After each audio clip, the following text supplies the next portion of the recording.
FTP நேயர்களுக்கு வணக்கம். 2026 தேர்தலுக்கான மாவட்ட வாரியான கள நிலவரங்களை பார்த்து வருகிறோம். அந்த வரிசையில் இப்பொழுது நாம் பார்க்க இருக்கும் மாவட்டம் நாகப்பட்டினம் மாவட்டம். இந்த மாவட்டத்தில் இருக்கக்கூடிய சாதக பாதகங்களை பற்றி பேசி நம்மோடு வம்சி அவர்கள் இணைந்திருக்கிறார். வணக்கம். சதீஷ். நாகப்பட்டினம் மாவட்டத்தில் எவ்வாறு இருக்கிறது கள நிலவரம்? சார், இந்த நாகை மாவட்டம் பொறுத்தவரை எப்படின்னா, இது வந்து இப்போ இங்கே சிறுபான்மையர் கொஞ்சம் கணிசமாக இருப்பாங்க.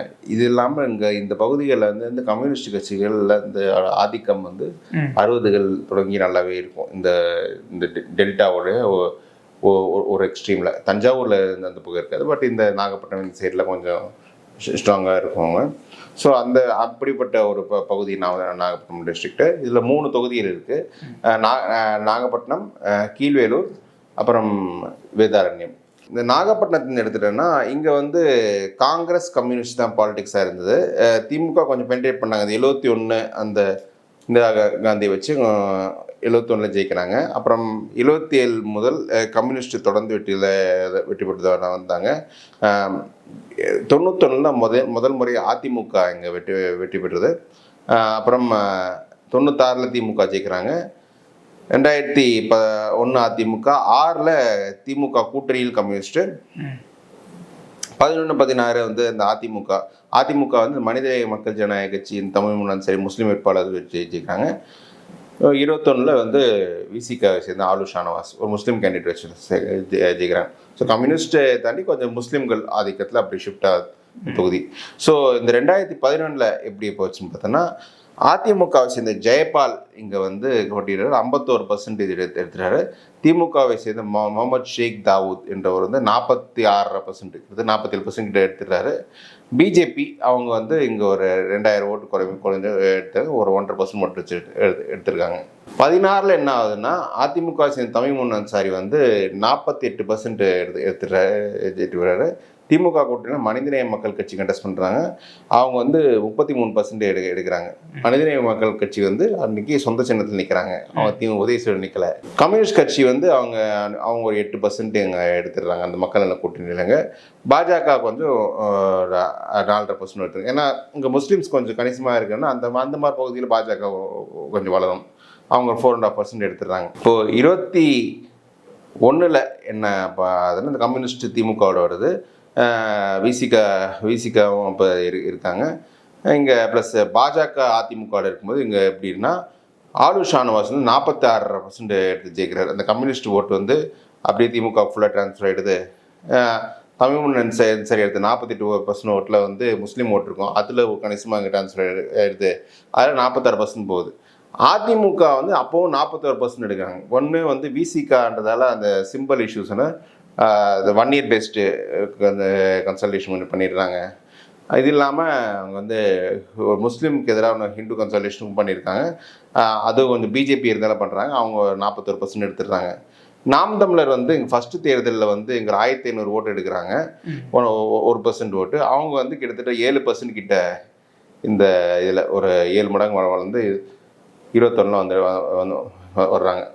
இவங்க மக்கள் நீதி மையமும் ஒரு 1500 ஓட்டு 2500 ஓட்டு இப்படி எடுத்திருக்காங்க. இப்போ நீங்கள் இதில் பார்லிமெண்ட் பொசிஷன் நம்ம பார்த்தோம்னா, பார்லிமெண்ட்டில் இது நாகப்பட்டினம் பார்லிமெண்ட்டில் வருது. இதில் கம்யூனிஸ்ட் கட்சி சிபிஐ நிற்கிறாங்க திமுக அணியில். அதிமுக நிற்குது. இவங்க பிஜேபி அணியில் பிஜேபி கண்டெஸ்ட் பண்ணுறாங்க. நாம் தமிழர் இதில் அதிமுக 26% எடுத்துடுறாங்க. சிபிஐ 50% போகிறாங்க பார்லிமெண்ட் எலெக்ஷனு. பிஜேபி ஒரு 10% கிட்ட எடுக்கிறாங்க. நாம் தமிழர் ஒரு 12.5% ஓட்டு. இன்னும் கொஞ்சம் 7லேருந்து 12 ஜம்ப் ஆகிறாங்க. இப்போ பிஜேபி ஓட்டு அதிமுக போனாலும் 10-36 சேர்ந்தால் இப்போ 26-36 வந்தால் சஃபிஷியண்ட்டாக இருக்குமானா இருக்காது. நாம் தமிழர் ஓட்டு கொஞ்சம் பலவீனப்பட்டால்தான் நீங்கள் வரும். விஜய் போன்ற சக்திகள் வரும்போது இதில் முஸ்லீம் ஓட்டை பிரிக்க முடியாது. இந்த பிஜேபி ஓட்டத்தை கொஞ்சம் அங்கே பிரிக்க வாய்ப்பு இருக்குது.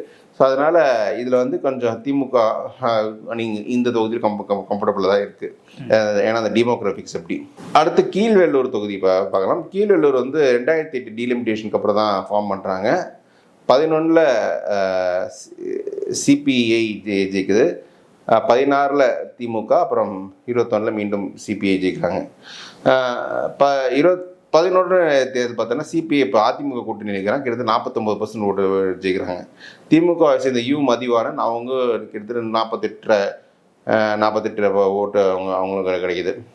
ஒரு ஸ்மால் மார்ஜினில் தோக்குறாங்க. 16 என்ன ஆகுதுன்னா, அந்த மதிவாணன் வந்து அவர் வந்து 45%, ஒரு 3% இழக்காது. இப்போ பாமக வெளில போகுது, பாமக வந்து கொஞ்சம் ஓட்டு ஸ்ப்ளிட் பண்ணுறாங்க. ப்ளஸ் சிபிஐ அதிமுக பலவீனப்படுத்துது. அதாவது 49 அதிமுக பலவீனப்படுத்தி வெளில வருது. நாம் தமிழர் வந்து இந்த தொகுதியில் திமுக கொஞ்சம் பலவீனப்படுத்திருக்காங்க, பிஜேபியும் கொஞ்சம் அந்த பழைய ஓட்டே நின்று இருக்காங்க. ஸோ இந்த 46 இப்போ சிபிஐயோட 12 எடுத்த நாகவல்லியன் 12% மக்கள் நல கூட்டணி சேர்ந்தால் 56 வருதான்னு பார்த்தா இதில் வந்து 46 தான் இருக்குது. ஸோ அந்த சிபிஐ வரதால் திமுக ஓட்டு கொஞ்சம் வெளில போயிருக்கு. அது எங்கே போயிருக்கு, நாம் தமிழருக்கு பெருசாக நாம் தமிழர் போகிற திமுக சொல்ல முடியாது, சிபிஐ ஓட்டு கொஞ்சம் திமுக அணி பிடிக்காமல் கொஞ்சம் வெளில வந்திருக்கு. அதிமுக கூட்டணியில் அதிமுக பாமக அவங்க ஓட் ட்ரான்ஸ்ஃபர் ஓரளவு கட்டுதான் இருந்திருக்கு. அவங்க அதே மாதிரி போட்டு ஆல்மோஸ்ட் எடுத்துருக்காங்க, 2% தான் வெளில போயிருக்கு. மக்கள் நீதி மையம் கொஞ்சம் ஸ்ப்ளிட் பண்ணியிருக்காங்க, அந்த அதிமுக ஓட்டு மேபி ஸ்ப்ளிட் பண்ணியிருப்பாங்க. இதில் வந்து நாம் தமிழர் ஓட்டு தான், அந்த சிபிஐ ஓட்டு தான் நாம் தமிழர் வந்திருக்கு. திமுக ஓட்டு கரெக்டாக அங்கே போயிடுச்சு. ஸோ இப்போ பார்லிமெண்ட்டில் என்ன இருக்குன்னா, பார்லிமெண்ட்டில் சிபிஐ தான் நிற்குது. பார்லிமெண்ட்டில் என்ன இருக்குன்னா, சிபிஐ வந்து அதே 46% ஆல்மோஸ்ட் எடுத்துடுறாங்க. அதிமுக 30% எடுக்கிறாங்க. பாஜகவுக்கு இங்கேயும் ஒரு 10% கிட்ட இருக்குது. நாம் தமிழர் இங்கே நல்ல ஒரு வளர்ந்துருக்காங்க. இப்போ நாம் தமிழர் வந்து 10 இங்கே 14% வளர்ந்து வந்துட்டாங்க. சரி, மேபி இங்கே நாம் தமிழர் ஒரு பலவீனப்படுத்தலாம். பட் ஆனால் நாம் தமிழர் கொஞ்சம் ஹைடாக தான் இருக்காங்க இந்த தொகுதியை பொறுத்தவரை. ஸோ என்னை பொறுத்த வரைக்கும் என்னென்னா, அதிமுக ரெட்டையில நின்று கொஞ்சம் ஃபைட் பண்ணால் இது ஓரளவுக்கு கொஞ்சம் கரெக்டாக இது பண்ணலாம். இதே உதயசூரியன் நின்று ஃபைட் பண்ணால் சிபிஐ எடுத்து விட ஒரு அதிகமாக எடுக்கலாம். எப்படி போகும்னு தெரில. இப்போ ஆஸ் ஆன் டேட் இது வந்து நம்ம 21 படியே கொடுத்தோன்னா சிபிஐக்கு நான் ஒரு சின்ன எட்ஜ் நான் கொடுப்பேன். ஏன்னா அதிமுகவோட பேஸ் ஓட்டே அங்கே அவ்வளோதான் இருக்குன்றதால சிபிஐக்கு நான் சின்ன எட்ஜு கொடுப்பேன். ஒருவேளை நாம் தமிழர் விஜயோட இம்பேக்ட் வந்து 2 சைடும் பாதிக்க வரும். ஸோ இதுதான் என்னோட இந்த தொகுதி சிபிஐக்கு ஒரு சின்ன எட்ஜ். இறுதியாக இங்கே வேதாரண்யம் தொகுதி, அந்த கடைமடை பகுதின்னு ஒரு எக்ஸ்ட்ரீம் இது. ஸோ இந்த வேதாரண்யத்தை பொறுத்தவரை இங்கே வந்து இங்கே திமுக கொஞ்சம் இங்கெல்லாம் ஸ்ட்ராங்காக தான் இருந்தது. சிபிஐ தாண்டி திமுக வந்து ஸ்ட்ராங்காக இருந்து 71 வெற்றிருக்காங்க. 77 எம்ஜிஆர் ஆட்சிக்கு வரும்போது ஜெயிச்சிருக்காங்க. 84 அலையில் கூட ஜெயிச்சிருக்காங்க. அதிமுக அந்த 80 நடுவில் ஜெயிச்சிருக்காங்க. அப்புறம் 89, 91 கூட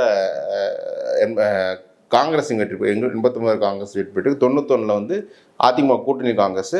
இப்போ 96, 2001, 2006 இந்த 3 முறை தொடர்ந்து திமுக ஜெயிக்கிறாங்க, எஸ்கே வேதரத்னம். அப்புறம் 2011 அதிமுகவை சேர்ந்த காமராஜ் ஜெயிக்கிறாங்க. 6, 21 ஓஎஸ் மணியன், அது முன்னாள் அமைச்சர் ஓஎஸ் மணியன் ஜெயிக்கிறார். இப்போ வந்து ஃபஸ்ட்டு 2016 பார்த்தோன்னா 2017 என்வி காமராஜ் ஜெயிக்கிறாங்க. அவர் 41% எடுத்துட்டாரு.